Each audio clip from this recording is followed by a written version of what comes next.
창세기를 계속해서 말씀을 묵상하고 있습니다. 창세기는 결코 이스라엘 백성들만의 역사가 아닙니다. 그리고 그들만을 위한 하나님도 아니라는 것을 창세기는 끊임없이 우리들에게 이야기를 해주고 있습니다. 그것은 믿음의 가문을 이루어가고 있는 우리들의 이야기고, 또 하나님께서 어떻게 우리 인생에 역사하고 계시는지를 우리에게 구체적으로 보여주는 사건이기도 합니다. 비록 우리가 아직 그러한 일을 경험하지 못했다 하더라도 하나님은 마치 아브라함을 부르셔서 아브라함의 부족함에도 불구하고 믿음의 가문을 이루시는 것을 보면서 우리에게도 똑같이 하나님께서 하나님의 열심을 통해서 이루어가고 계심을 믿으시기 바랍니다. 오늘은 23장에 사라가의 아브라함의 가장 사랑하는 부인 사라가 생을 마감하는 장면이 묘사되고 있습니다. 23장 1절에 사라가 127세를 살았으니 이것이 곧 사라가 누린 햇수라라고 이야기를 합니다. 이렇게 창세기에서 사람의 나이를 들어서 생을 표현하는 마지막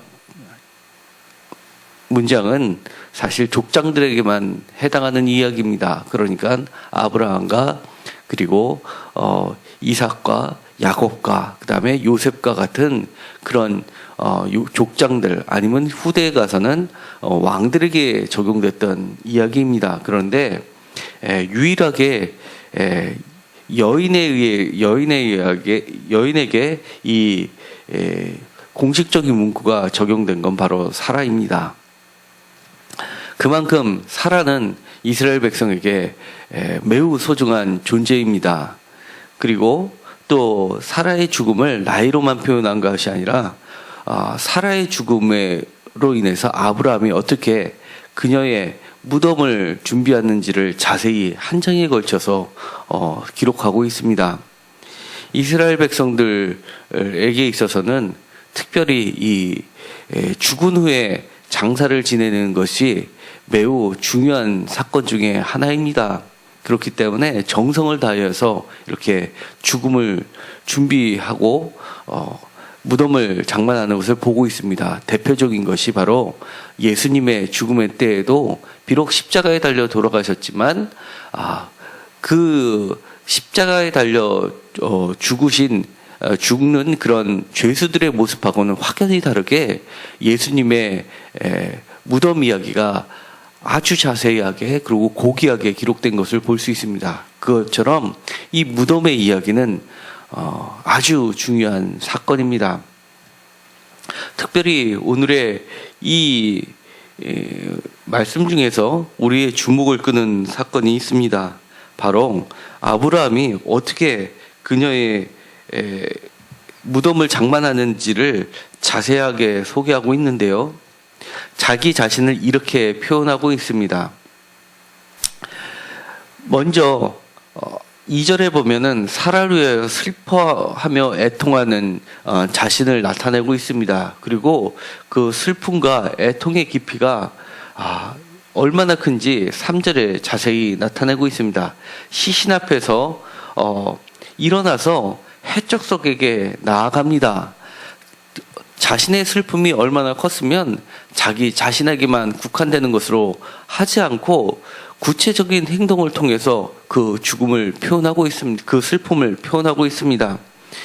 4절에 보면 분명하게 자기는 나그네요 거류하는 자다라고 하면서 매장할 소유지가 없음을 분명히 하고 있습니다. 그러면서 해적석에게 나가서 요구한 것은 다른 것도 아니라 바로 거주자고 또 끊임없이 돌아다녀야 하는 그임에도 불구하고 9절에 보면 소유지가 되게 해달라고 간구하고 있는 겁니다. 유목민에게 있어서 소유지는 사실은 의미가 별로 없습니다. 그럼에도 불구하고 이 아브라함은 소유지가 필요했던 겁니다. 소유지의 목적은 그곳에서 집을 짓기 위함도 아니고 바로 사랑하는 아내의 죽음을 기리는 매장지가 필요했던 겁니다. 그러면서 해적석에게 나아가고 7절에 보면 자신의 몸을 그들을 향해서 몸을 굽히는 자세를 취합니다. 마치 피정복민이 정복한 왕에게 나가서 몸을 굽히는 자세를 취하는 겁니다. 그러면서 간절히 간구를 합니다. 그러자 해적속의 소알의 아들 에브론이 이렇게 얘기합니다.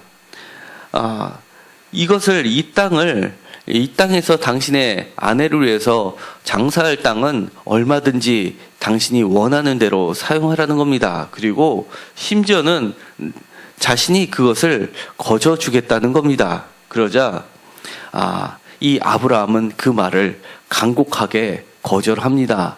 그리고 매우 완곡한 표현을 들어서 그것을 매매를 하겠다고 합니다.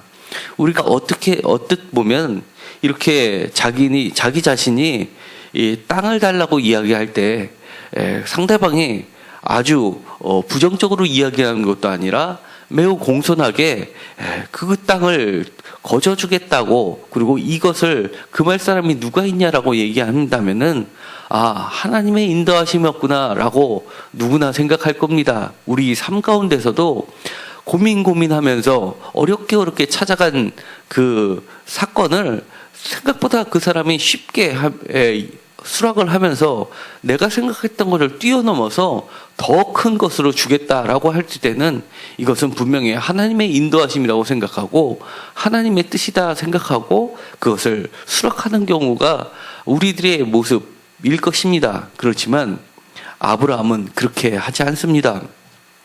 마치 그의 행동을 보면 매우 믿음이 없는 자처럼 보입니다.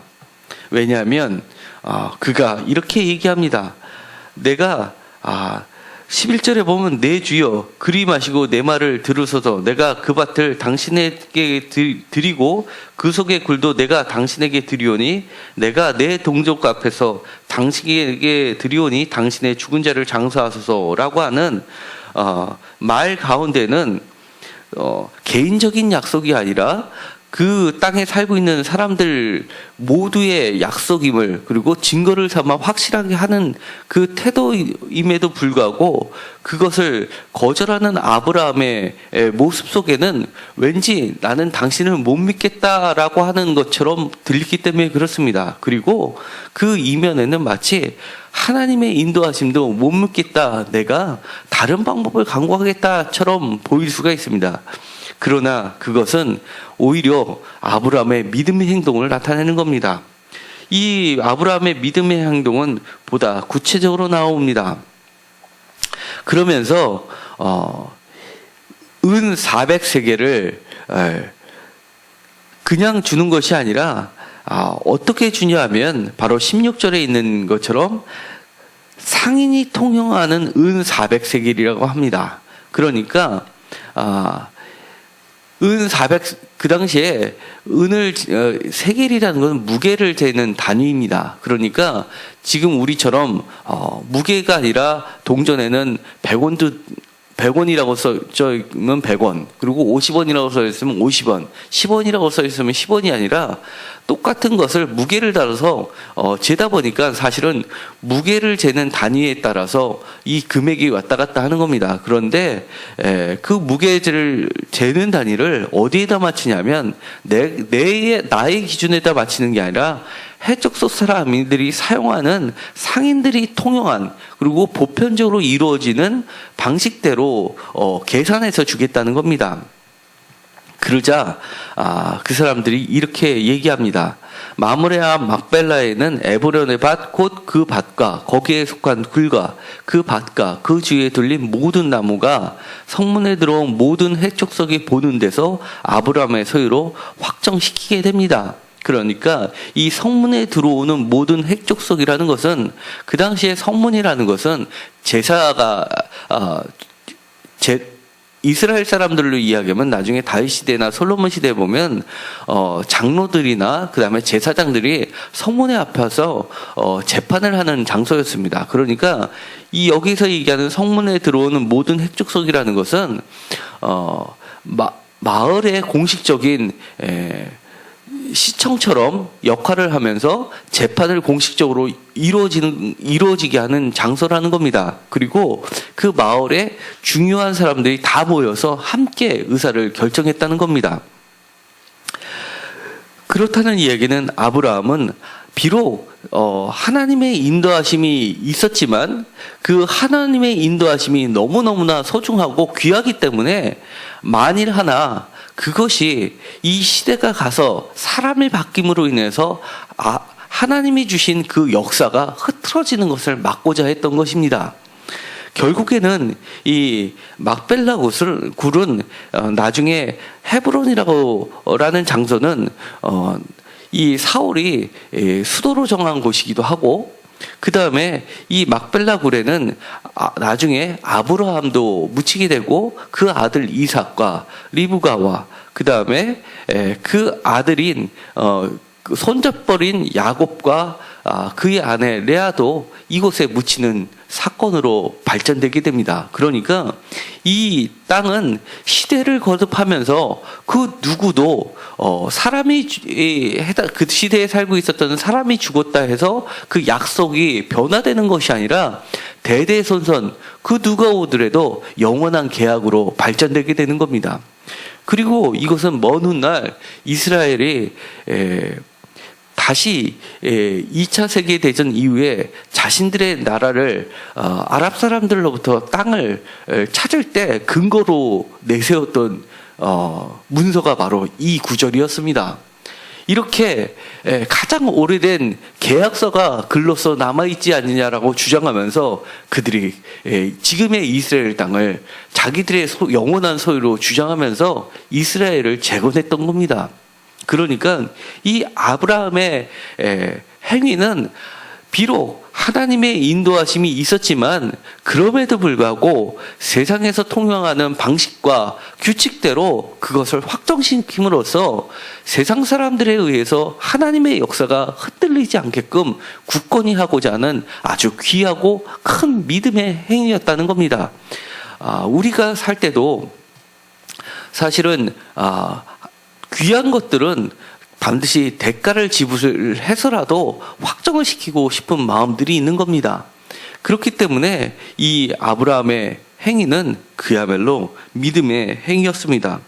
우리가 세상에 살면서 때로는 하나님께서 모든 것을 인도해 주신다고 믿으면서 혹시나 우리의 대가를 지불하지 않으려고 하는 경향들이 있다면 그거는 그 이면에 하나님의 인도하심을 믿는 믿음보다는 내 대가에 대한 가치가 조금은 아깝다고 생각하는 경우가 있는지 없는지를 사실 살펴봐야 합니다.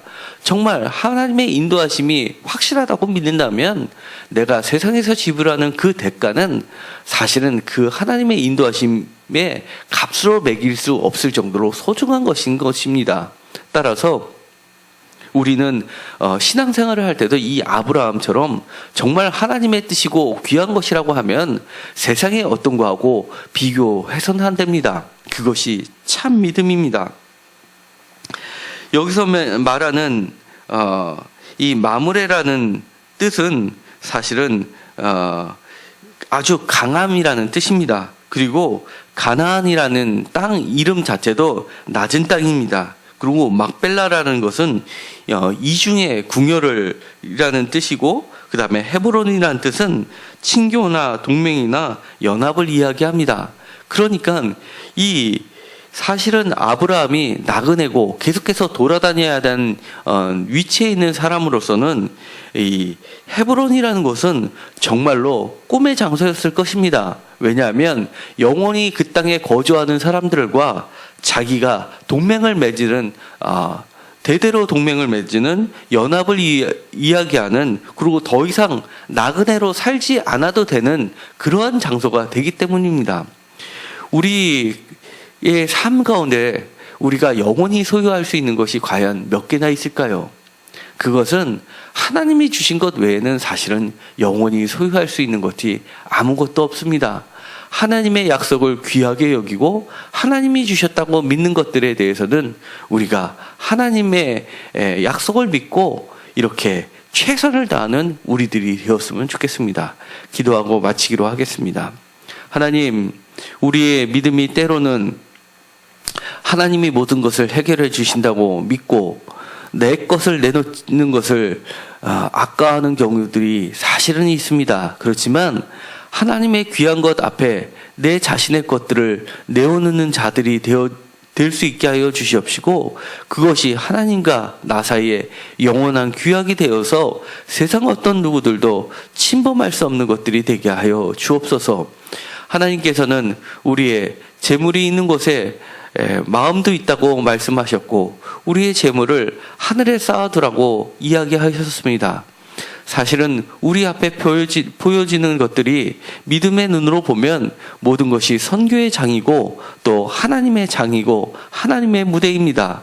우리들의 것을 하나님의 것으로 바꿀 수 있는 믿음들을 허락하여 주셔서 우리 눈앞에 펼쳐져 있는 것을 하나님의 제물로, 하나님과 나 사이의 영원한 연합과 친교와 동맹의 장소로 바꿀 수 있게 하여 주옵소서.